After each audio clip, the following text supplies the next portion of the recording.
Здравствуйте, меня зовут Людвига Андреевна.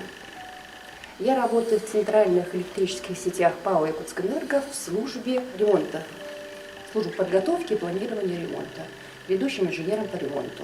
Работаю я давно в центральных сетях, с 1967 года, 52 года в январе исполнилось. Сначала, наверное, когда я приехала, я работала в ВДС, начальником был Таирусский Всеволод Накентьевич. Я Якутск хоть с детства жила, знала плоховато, а так, когда стажировалась, нас возили по Якутску, мы знакомились с электросетями, с подстанциями, тогда их было мало, с районами. Но потом, когда приходилось в районы выезжать, по тем временам и просеку, инженерно-технические работники, субботники выезжали, рубили. И на хлебзаводе мы как-то работали.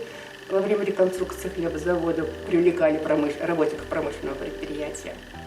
В молодости на кирпичном заводе работала, студенческая практика по месяцу на кирпичном заводе. Когда ВДС работала, нам нужно было быстро реагировать. Мы принимали одновременно звонки, помощников операторов не было.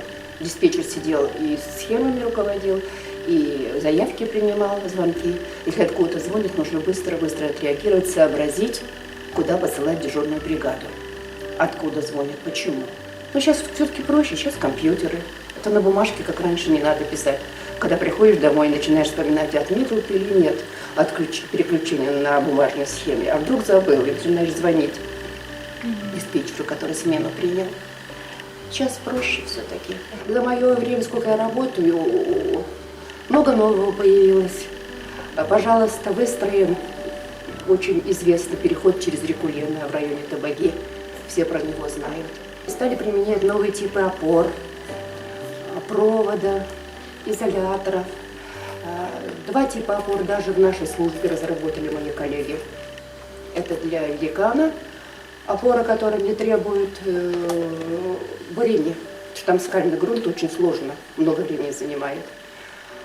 А во время аварийной ситуации нужно как можно быстрее устранить аварии. Очень много пришло молодежи, грамотной, заинтересованной, работают с удовольствием, всем интересуются. Поколение растет хорошее. Вы знаете, у нас интересная профессия, немножко непонятная.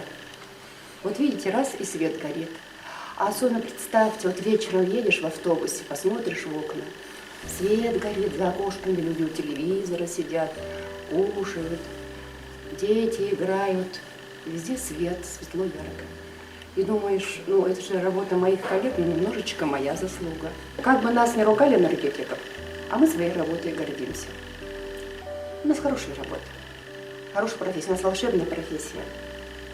Я вот повторюсь, что мы даем людям тепло, свет, хорошее настроение. Как же этим не гордиться? Конечно, гордимся, что мы энергетики.